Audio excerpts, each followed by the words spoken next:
باللہ من الشیطان الرجیم بسم اللہ الرحمن الرحیم۔ حضرت آدم علیہ السلام کی دعا۔ ربنا ظلمنا انفسنا وان لم تغفر لنا وترحمنا لنکونن من الخاسرین۔ سورۃ الاعراف آیت نمبر 23۔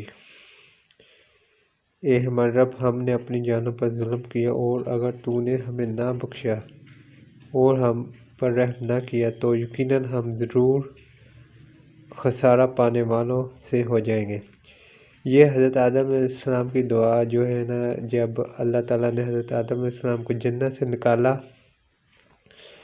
یہ اس وقت حضرت آدم علیہ السلام نے دعا کی تھی اللہ تعالیٰ سے کہ یا اللہ، ہم نے اپنی جانوں پر ظلم کیا، تو نے نہ بخشا تو ہم خسارہ پانے والوں سے ہو گئے۔ پھر اللہ تعالیٰ نے حضرت آدم علیہ السلام کی توبہ قبول فرمائی۔ السلام علیکم ورحمۃ اللہ وبرکاتہ۔